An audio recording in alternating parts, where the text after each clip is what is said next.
नमस्कार and I welcome to all of you in global lookout. दोस्तों, अभी कुछ दिन पहले ही एक बहुत ही अजीब सा इंसिडेंट हुआ। एक तेहरान बेस्ड सिविलियन प्लेन जिसे चाइना में जाना था, ये इंडिया का एयर स्पेस एंटर करता है और फिर इंडिया की जो अथॉरिटी थी उसको ये खबर मिलती है कि इस प्लेन में बॉम्ब भी हो सकता है। फिर उसके बाद पैनिक मच जाता है और जो एयरफोर्स होती है वो एक्टिव हो जाती है। फिर काफी देर तक इस प्लेन का पीछा किया जाता है एक सेफ दूरी बना के, और इस प्लेन का जो पायलट होता है वो रिक्वेस्ट भी करता है कि मेरे को दिल्ली में इमरजेंसी लैंडिंग करने दिया जाए, लेकिन इसे कहा जाता है कि दिल्ली नहीं, आप जयपुर और चंडीगढ़ में जो एयरफोर्स का बेस है वहां पर लैंड कीजिए। लेकिन तब तक ईरान से मैसेज आता है और इसे क्लियरेंस दे दी जाती है और ये इंडिया का एयर स्पेस छोड़ के आगे चला जाता है। तो इस पूरे केस के बारे में और इसमें वर्स्ट केस सिनेरियो क्या हो सकता था और इंडिया को इससे क्या खतरा हो सकता था, इसके बारे में हम लोग डिस्कस करेंगे इस वीडियो में। और भी बहुत कुछ आप लोग को जानने को मिलेगा, बस एंड तक बने रहना और वीडियो अच्छा लगे तो लाइक, कमेंट, शेयर, सब्सक्राइब जरूर करना। वो क्या है कि 3 अक्टूबर को महान एयरलाइंस का फ्लाइट ईरान के तेहरान से जोंगजाओ चाइना की ओर जा रहा था और ये पाकिस्तान होते हुए इंडिया के एयर स्पेस में एंटर करता है। तभी पाकिस्तान की लाहौर एटीसी दिल्ली एटीसी को 9 बजे इन्फॉर्म करती है कि इस प्लेन में बॉम्ब रखा हो सकता है। इसके बाद पैनिक क्रिएट होता है बहुत ज्यादा और इंडियन एयरफोर्स तुरंत हरकत में आती है। एयरफोर्स के सुखोई 30 MK1 पंजाब से और राजस्थान से उड़ते हैं और इसको एस्कॉर्ट करना शुरू कर देते हैं। इसके बाद जब इस एयरप्लेन के पायलट को इसके बारे में पता चलता है तो वो परमिशन मांगता है इमरजेंसी लैंडिंग करने के लिए दिल्ली में।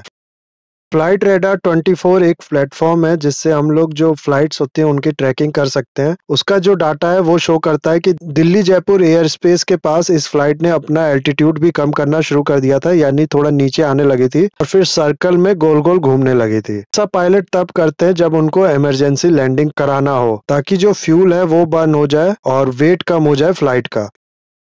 नहीं तो हैवी वेट के साथ होता क्या है कि लैंडिंग करने में फ्लाइट क्रैश भी हो सकती है। लेकिन फिर इसको कहा जाता है कि आप दिल्ली में नहीं बल्कि जयपुर या चंडीगढ़ में जो इंडियन एयरफोर्स का बेस है उस पर लैंड करो। तभी ईरान से मैसेज आ जाता है कि ये जो वार्निंग है इसको इग्नोर किया जाए, इसमें कोई सच्चाई नहीं है। और इसके बाद जो पायलट है वो मूड बनाता है कि वो इंडिया का एयर स्पेस छोड़ आगे म्यांमार होते हुए चाइना जाएगा।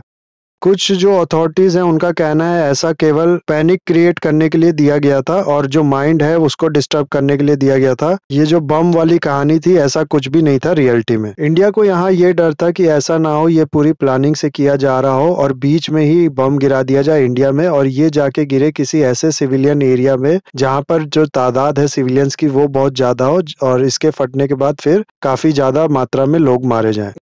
या फिर क्योंकि ये सिविलियन प्लेन था इसलिए इसके खिलाफ कोई ज्यादा एक्शन भी नहीं लिया जा सकता था, उसकी वजह से जो सिविलियन थे वो भी मारे जाते। इसलिए इस सिविलियंस का सहारा लेके इनको कहीं ऐसी जगह उतारा जाए या फिर कुछ ऐसी डिमांड की जाए जिसकी वजह से काफी लोगों की जान खतरे में हो जाए। इसीलिए इसे दिल्ली नहीं और एयरफोर्स के बेस में जयपुर और चंडीगढ़ में लैंड कराने के लिए बोला गया था। और फिर 45 मिनट इंडियन एयर स्पेस में बिताने के बाद ये फ्लाइट आगे बढ़ जाती है और आगे म्यांमार की ओर निकल जाती है और इंडियन एयर फोर्स इसको एंड टाइम तक एस्कॉर्ट करती है जब तक ये फाइनली इंडिया का एयर स्पेस छोड़ के आगे नहीं निकल जाती है। ना एक सवाल आपके मन में यहाँ ये आ रहा होगा कि इसमें जो वर्स्ट केस हो सकता था वो क्या हो सकता था। क्या अगर मजबूरी होती तो इसको शूट भी किया जा सकता था? तो देखो, ये सिविलियन प्लेन था, इसमें काफी सिविलियंस मौजूद थे, तो अगर शूट किया जाता तो वो उन सारे सिविलियंस की जान जाती। तो इसके बहुत कम चांसेस थी कि ऐसा डिसीजन लेती अनलेस एंड अनटिल ये बहुत ज्यादा लोगों के लिए जान का खतरा नहीं बन जाता। अगर इस प्लेन को बार बार वार्निंग दी जाती और ये फिर भी ऐसे एरिया की ओर बढ़ रहा होता जो कि क्रिटिकल है, फिर मजबूरी में इसे शूट करना पड़ता। तो अपने बचाव के लिए अगर जरूरत पड़ती तो इसको शूट किया जा सकता था और ऐसा एक इंसिडेंट हुआ भी था जब यूएसएसआर ने गलती से एक कोरियन एयरप्लेन को शूट कर दिया था जिसमें काफी सिविलियंस की डेथ हो गई थी। 1983 में दरअसल होता क्या कि एक प्लेन JFK एयरपोर्ट न्यूयॉर्क से उड़ता है और ये एक कोरियन एयर फ्लाइट होता है KAL-007। इसको जाना होता है साउथ कोरिया में गिम्पो इंटरनेशनल एयरपोर्ट सियोल पे। लेकिन इसका जो पाथ था वो अलास्का होते हुए जाना था इसको, और अलास्का में इसे अपनी रिफ्यूलिंग करानी थी। रिफ्यूलिंग के बाद ये जब अलास्का से उड़ता है तो इसका जो पायलट होता है वो इस प्लेन को ऑटो पायलट मोड में लगा देता है, जिसके बाद थोड़ी टेक्निकल गड़बड़ी आने की वजह से थोड़ा जो इसका पाथ था एयरप्लेन का वो डाइवर्ट हो जाता है और ये फिर जो यूएसएसआर है, उस समय यूएसएसआर हुआ करता था, आपको पता ही होगा, उसके एयर स्पेस में एंटर कर जाता है। फिर यूएसएसआर के जो जेट होते हैं वो इसको एस्कॉर्ट करना शुरू कर देते हैं और कुछ इस एयरप्लेन के पायलट के साथ कम्युनिकेशन करने की भी कोशिश करते हैं, लेकिन ये कम्युनिकेशन हो नहीं पाता है और फिर ऑर्डर मिलने पे यूएसएसआर का जो जेट था उसका पायलट इस प्लेन को शूट कर देता है, क्योंकि उसे ऑर्डर मिला था कि किसी भी तरह इस प्लेन को अपना जो एयर स्पेस है वो क्रॉस करने नहीं देना है। होता क्या था कि इससे पहले अक्सर यूएसएसआर की जासूसी करने के लिए यूएस एयरफोर्स का जो RC-135 रिकॉनेसेंस एयरक्राफ्ट था वो यहाँ पर चक्कर लगाया करता था। यूएसए का भी ये जो एयरक्राफ्ट था ये सिविलियन एयरप्लेन की तरह दिखता था। उस दिन जब यूएसएसआर के एयर स्पेस में कोरिया का एयरप्लेन एंटर करता है तो यूएसएसआर की अथॉरिटी को लगता है कि ये यूएसए का वही प्लेन है जो हम पे हर बार जासूसी करता है और इस एरिया में काफी मंडराता रहता है, इसीलिए वो लोग इसको शूट कर देते हैं और इसके बाद काफी बदनामी भी होती है यूएसए के। काफी कंट्रीज इंक्लूडिंग यूएसए यूएसएसआर को काफी क्रिटिसाइज करती हैं,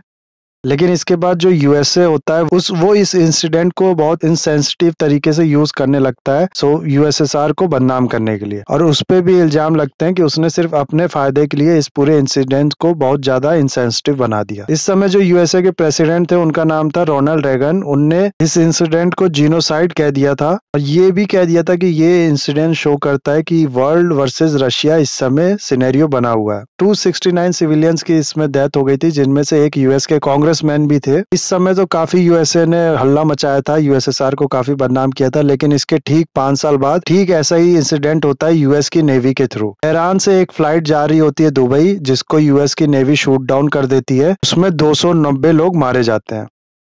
तो इन कुछ इंसिडेंट्स के बाद जो सिविलियन फ्लाइट होती हैं उस पे काफी नरमी बरती जाती है अथॉरिटीज के द्वारा और उनका स्पेशल ख्याल रखा जाता है। हाल में ही एक ऐसा भी इंसिडेंट हुआ है जुलाई के महीने में कि सिर्फ 48 घंटे में 3 फ्लाइट को इमरजेंसी लैंडिंग करानी पड़ी, जिसमें से 2 को इंडिया में करानी पड़ी और 1 को पाकिस्तान में। तो ये सब इंसिडेंट होते रहते हैं, इसमें अक्सर जो अथॉरिटीज होती है वो हेल्प करती है जब तक खुद को खतरा ना हो। बाकी इतना ही था गाइज इस वीडियो में। आई होप ये वीडियो आपको अच्छा लगा होगा। इसे लाइक, कमेंट, शेयर, सब्सक्राइब जरूर कीजिएगा। That's all. Have a nice day. Take care.